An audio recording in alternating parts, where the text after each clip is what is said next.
Players. Players own. Players own. Players' own voice. Players' own voice. It's Players' Own Voice, a podcast from CBC Sports. You know you've made it when one name is all you need. Cher, Madonna. Today I'm chatting with one of those people. Scott, as in Tessa and Scott. Or Virtue and Moir if you roll that way. Scott Moir is the figure skater's figure skater. The ice dancer's ice dancer. And even according to the chirpy Buds and Beer League, he's got a scary good hockey game too. The other thing I can tell you right now is, no matter who else we get to meet on Players' Own Voice, the podcast, this is the conversation that's going to attract the most fan chatter. I'm Anastasia Busis. Let's go. I'm joined by, to be honest, you probably are on the B list, but you're still a hard six, bud. So this guy really struggles in the looks department. Hard six. Yeah, he At least I'm not a cottage six. Master of none. You might know him from I don't even know.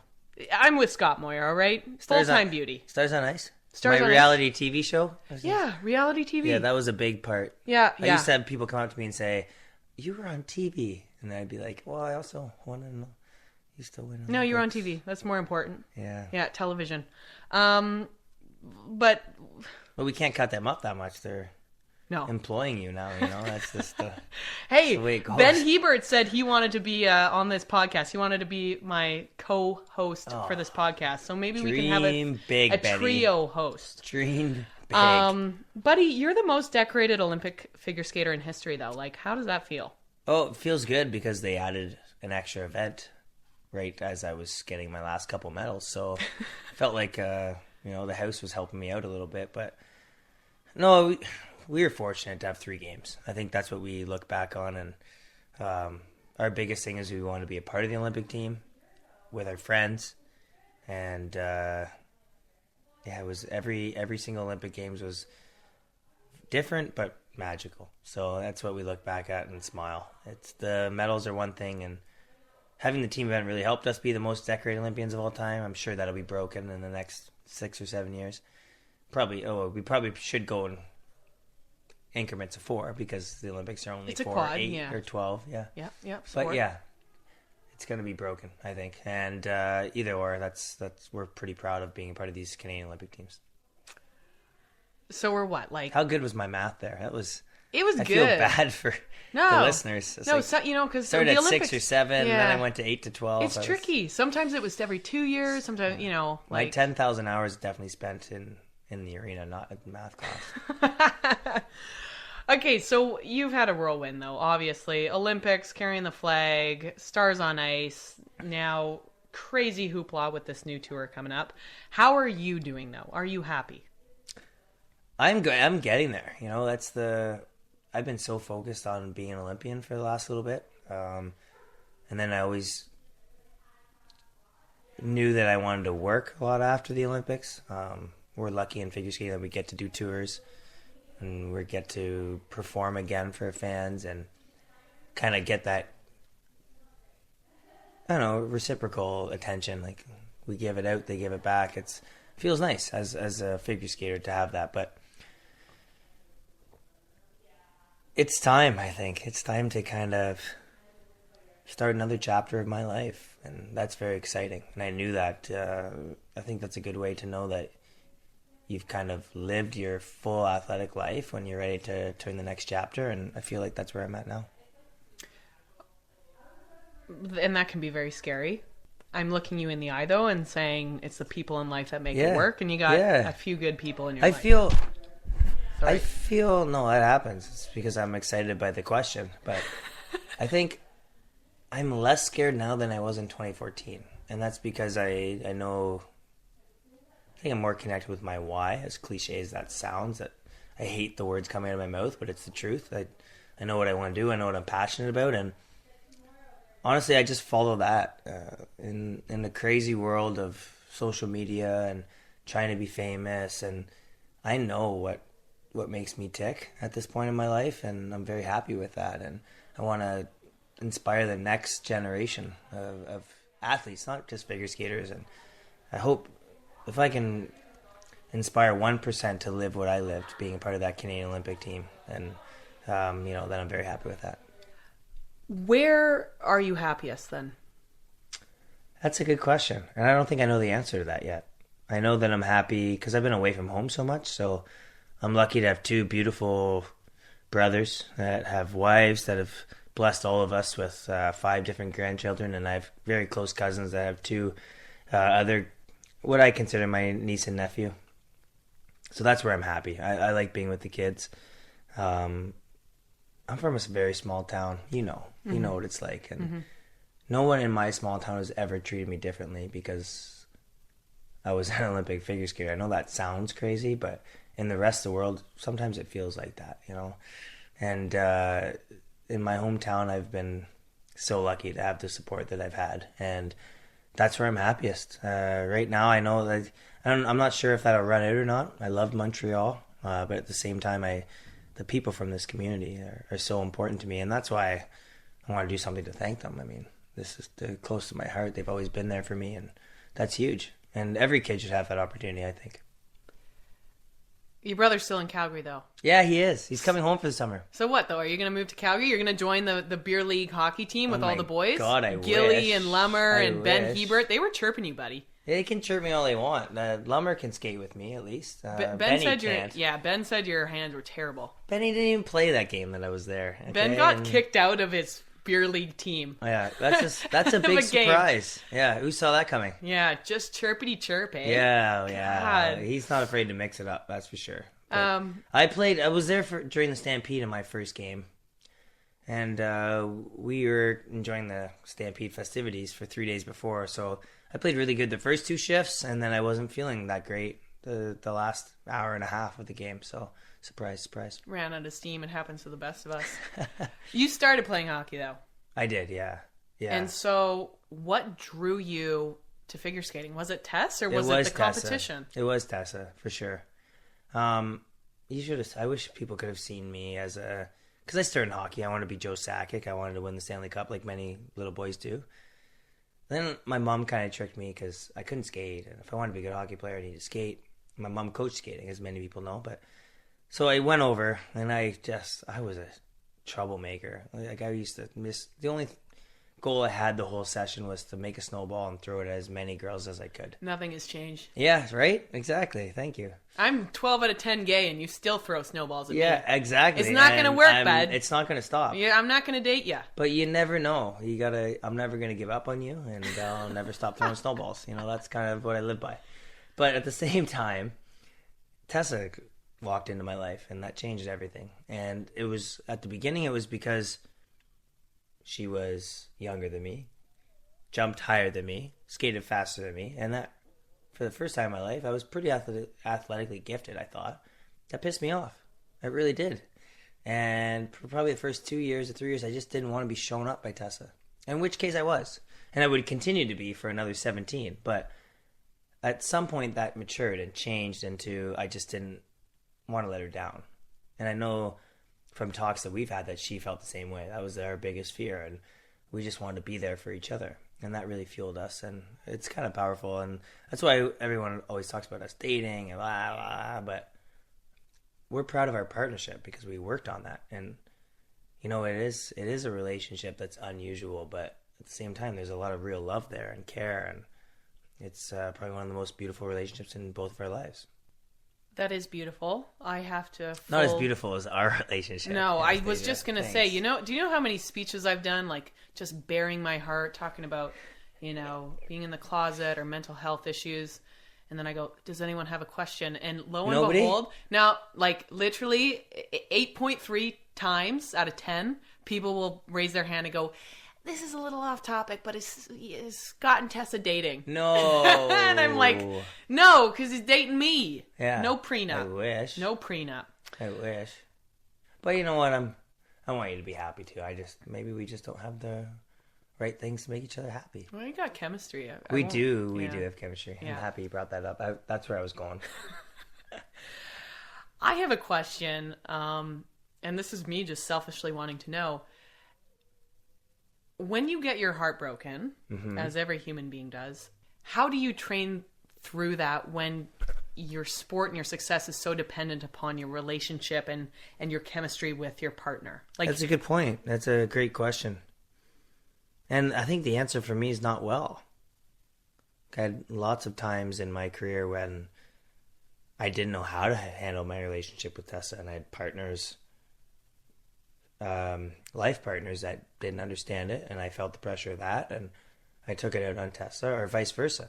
I'm sure that it wasn't peachy to be in a relationship with me, and maybe a part of why it's maybe time for us to move on from sport. But like this last quadrennial, like I know we took a couple years off, and then came back. But the last little bit, my heart wasn't accessible. Like I just didn't have that part available, and it's part of the damage that had been done before. But to be an Olympian is not flattering for any partner that's with you. I really believe that. It's a really selfish part of your life. A lot of us as Canadians are really lucky to have family members that are supportive, that really understand, friends that understand, but partners, it's really tough. And I see a lot of my friends go through that heartbreak of just trying to be the best that they can be and having partners that don't quite understand that and realize it. And that's, I think, why a lot of Olympians end up together or end up, kind of blowing off steam at the Olympic Games. But it's very interesting. I was never good at that. I wear my heart on my sleeve. And I think that's why a big part of me protected everything that I had to offer in the last 3 or 4 years, because I just knew I couldn't handle it. And I didn't succeed with that in many parts of my career.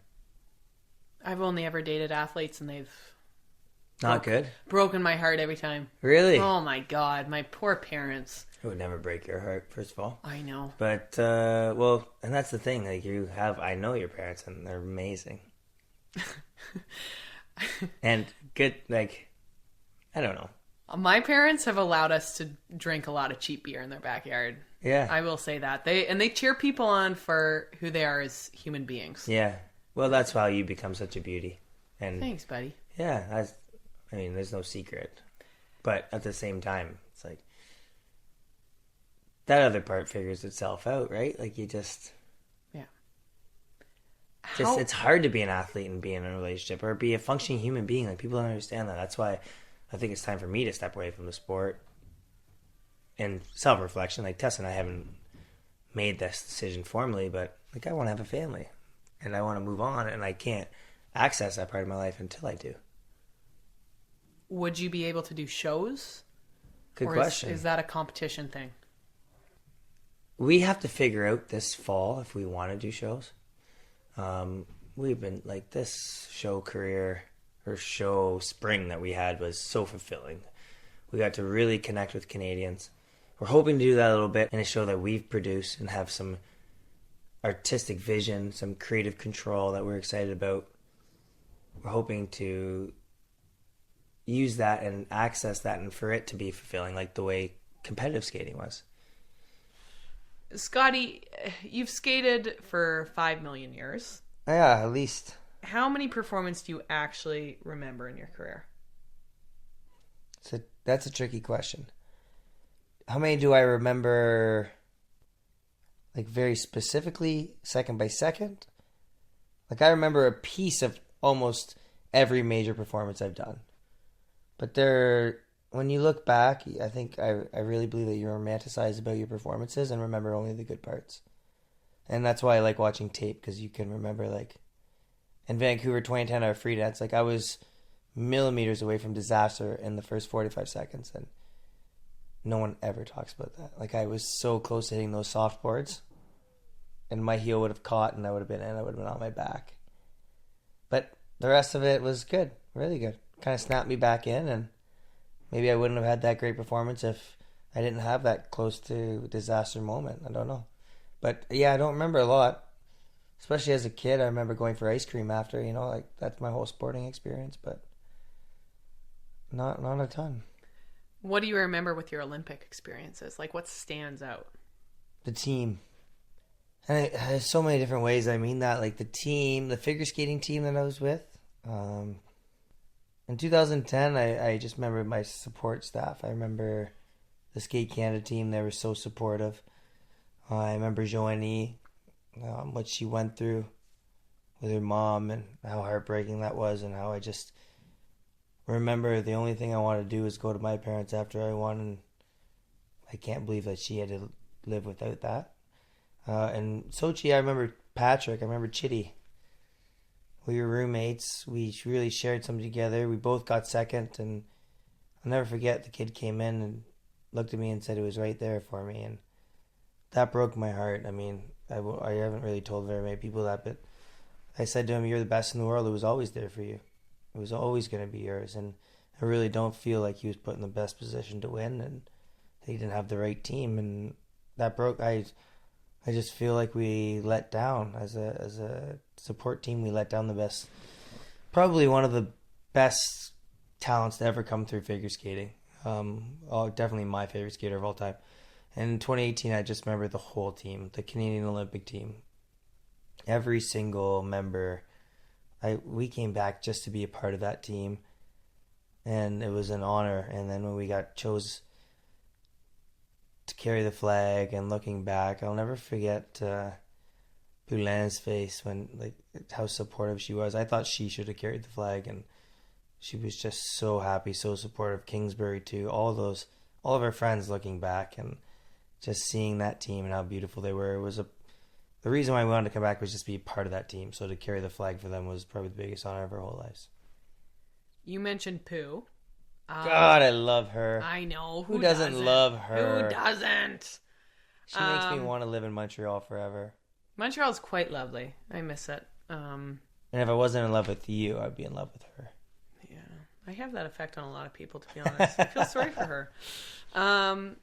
You had a few beverages in 2018 Canada, USA. Yeah, not as many as people would have thought. Yeah, no, I know. And I kind of was like, really? Like, what's the big deal? He's done competing. He's a hockey fan. He's with the team. What I learned is I can't wear a toque after a beer because I just look wasted, apparently. But also, it was the first, the night before, it was the first time with my brothers. We went out, we went to the Dutch house. It was a good time. Then we woke up, had breakfast, and then we were all going to the game. So there was 20 of us, 20 family members that traveled to Korea with buddies as well. I had two friends. One of them was a dairy farmer, and very honest, hardworking guys that saved up their money for years, came to Korea. So my treat to them was we were going to the women's hockey game. And by the way, let's shout out to women's sports here. The women's hockey game in Pyeongchang was by far the best hockey game at the Olympics that I've ever seen, and definitely the best game in Pyeongchang. And even though they lost, I was so happy that we were all there together and we were celebrating. So I was a bit excited, maybe overexcited. So yeah, I yelled at the refs a little bit, but those calls were garbage. Everybody knows that. You think 2018 was better than 2014? I see I was personally invested in 2014, but dating one of the players. Oh boy. Yeah, you were. Oh boy, still on the edge of my seat. I think that. Yeah, I wish it didn't go to. I hate the shootouts. I hate them. I hate them. But I think Canada played better in 2018. I think Canada played better in 2018, and they played better than they did in 2014 and 2010, actually. But they were the better team all 3 years. The cookie just didn't crumble that way, and that's sport. I mean, America played defensive, and their only hope was to get to the shootouts in 2018. It was kind of sucks, but yeah, it's sport. I think the Americans were trying to beat us. That's the whole point. Absolutely, 20 years. We still won that game. You go another couple of periods and we win fake that. Fake news. Fake news. I love that. Oh God. Tell me about this new tour. Oh, gladly. It's a very this is a passion project for many of us. It's the Olympic team event for figure skating is a new thing, and in Sochi, I think a lot of us felt like we bobbled it. Like our approach wasn't right. We had a chance to win. Russia dominated us, and we were disappointed. And this time we weren't going to let that happen, and we kind of went after it a bit. And I have to say that Megan Duhamel had a big part in leading that team. And she wanted that Olympic gold medal, and soon obviously to follow in Tessa and I and Eric and Patrick and Caitlin, but it really made us close. I mean, it's really cool to be in an individual event that relies on teammates, and we built off that. And then all of a sudden we had this momentum going into our individual events, still looking at our teammates in the eye and feeling that strength. And I believe that that's why we were so successful as a figure skating team in Pyeongchang. And then we go on tour, and we do 12 cities across country. Fun tour. Canadians really support us, and I just don't think we were done. And that's why I want to do this tour. We get a lot of support from the corners of the countries that don't get figure skating shows often. And we do a show in Winnipeg and hear about people who travel, won't get home until 2 a.m. because they're from Brandon or they're from different parts of the country. Same thing in Alberta and Ontario. They're all traveling to the big markets, and we thought to ourselves, it's time that we go to them and play these markets. So we picked 30 cities across country, and I can't wait to do this tour. I always love being on the ice with Chitty, but our cast is unbelievable. Have Stoico involved and the creative team that we have, I think it's going to be... We're trying to change the figure skating show, and who knows if we can do it or not, but we've all been involved in the sport for a long time. We're all kind of... We haven't officially retired, but a lot of us have in our cast, and it's kind of our graduating class. It seems like the timing's right. So if we're going to make something, the time is now. One of my favorite stories and memories comes from Patrick Chan, actually, about you. I love guys Chitty. were doing... Yeah, I love Chitty too. He's the only boy I'd love, to be honest. Oh, I mean, aside from you. Oh, who couldn't love Chitty? Patrick told me once that you guys were doing like a synchronized sit spin, and you farted, and you guys had to do this spin in the stank. Come on. Yeah, I don't doubt There's it. There's no way that's true. We would never do a synchronized. He looked me in the eye. I mean, I am from the hockey change room, so I bring a very different dynamic into the tour that maybe a lot of these guys aren't used to. And I think what I learned this last year is that there are some quick studies, and Chitty's probably my number one pupil because he's the wild card. You got to watch him. He's pulling the pranks, and he's like, when I'm on the ice with him, I used to yell at him because he's not used to talking to people on the ice. Like Tessa and I talk the whole time we compete and perform, and we're chatting, we're helping each other. And the first couple of years, I would yell at Patrick, like, "Come on, kid, like, give us something," and he would get so scared. Like, he'd just look at me with wide eyes and be like, he thought I was yelling at him because he was doing it wrong. And this year and last year a little bit, he started giving it back to me, and he caught me a couple times, and some of our other younger castmates. And I don't know if I farted in that sit spin or what, but this kid has got some tricks up his sleeve now. It's a lot of fun to be on tour with him. His coolness factor has gone up about 20 points. Hasn't it? Yeah, he wears like Wayfarers now. That's you. I think that's you. I was rubbing off. Yeah, 8 years in the making. 8 years. Yeah, and all of a sudden it comes out. Well, I used to laugh. Like, what did this... I still call him a kid because he used to lie to me how old he was when we were young on the junior stage. His mom was all upset with him because I took him partying the one night. Karen. Love Karen. Karen Chan. Karen and Lewis, great people. But they had a tough time with Scott Moir because he told me he was 16 when he was 13. So yeah, no. The things you do with a 16-year-old aren't the same as the things you do with a 13-year-old, and including going to parties and getting in trouble, and no wonder why they didn't like me. But now he's come along, and he didn't even used to bring a suit. We'd go to world championships, junior world championships. He didn't bring a suit. He'd show up and he'd have just like jeans and maybe a shirt. Polo. Yeah, a polo. Probably a lime green polo. Yeah, something like that. Mm-hmm. Now the kid, like, we go to events, he's got like patent leather shoes, he has his ankle showing because it's not cool to wear socks with shoes anymore, and he's got the fatty belt, and I just can't I just can't do it anymore. He's surpassed us. Yeah, hasn't he? Yeah, he's a hipster I look now. back and just think, like, man, that's ridiculous. He didn't even used to bring a suit to a world championship. Now you're a big shot. Harry Rosen model. Tom Ford. Yeah, Tom Ford. How do you want to be remembered after figure skating? I think it's changed for me in the last little bit. Like, I'm so proud of our career and what we've done. We've been able to have the opportunities that we've had because of the people that come before us. I have no doubt in that. And I've really relied heavily on the alumni, the Tracy Wilsons, the Shaylin Barnes, and of course the Mary Frances and Patrices. And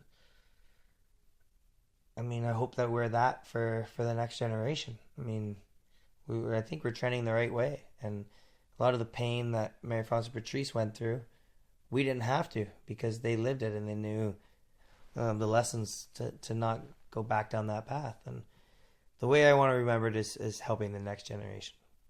Dave Peltier, as I said, Patrice, they did that for me. And I think that's paying it forward. We've been supported for a long time by the Canadian government, by Skate Canada, and it's time to help the next generation. That's how I want to be remembered. And we always say we just want to be remembered for being good people, normal people.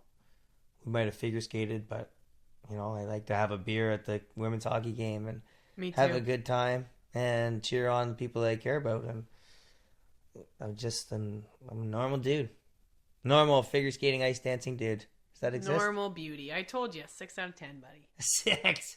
Hard Holy 6. Jeez, you must have been drinking before this interview if I'm getting a 6. No, it's the new haircut that you just got. Is You're it? looking hot. Yeah, no one likes the haircut. They're all upset. I like it. I got rid of the long hair. No. It's time though. It's summer. Yeah. Don't you think? We're in Sault Ste. Marie. It's 33 above. Yeah, the long hair was weighing you down. It was, and I actually didn't mind the long hair, but there's no way to clear the hair from your eyes or to put back behind your ears that looks cool. And that got to me. Well, you can't flick your hair. You can't brush it. It doesn't work. No. So it had to go. Well, even if you have bad hair, I'm always going to be in your corner, buddy. That's why I love you, dear. I told you, B-lister. E-lister, more like. No, I'm D-list, buddy.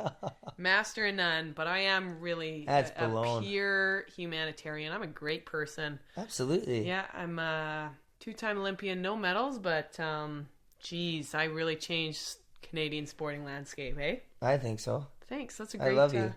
I love you too, buddy. Yeah. Scotty Moir, a friend. Pound it. No, that's a handshake. That's a handshake. I'm gonna work on that now. I'd like to say besties. Besties. Well, I'm not. I think we could live happily ever after, but we could. If we don't get married, I just need you to know that you're invited to my wedding. Oh, I regardless. better be. Jesus. Yeah. I'm gonna be objecting, so someone has to. Maybe I could ordain. I would be honored. That's a lot of paperwork. Wow, you're breaking a lot of 13-year-old girls' hearts right now.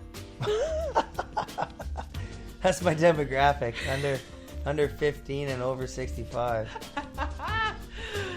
That was Scott Moir. My name's Anastasia Busis. I don't know. He might have just proposed to me. I'm kind of I'm flustered. I'm flustered. Thank you so much for joining us. That was Player's Own Voice, the podcast. Scotty Moir.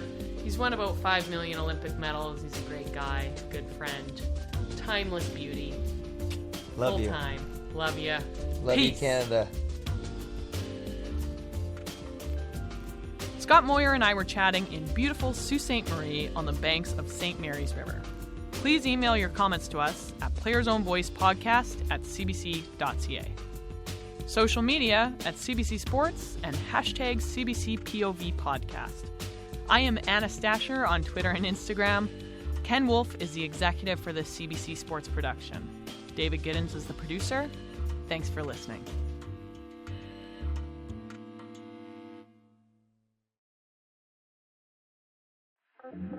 Love CBC podcasts? Help us make them better. Take our CBC Podcast listener survey now at cbc.ca/podcasts. The quick survey will help us improve your favorite CBC podcasts. cbc.ca/podcasts.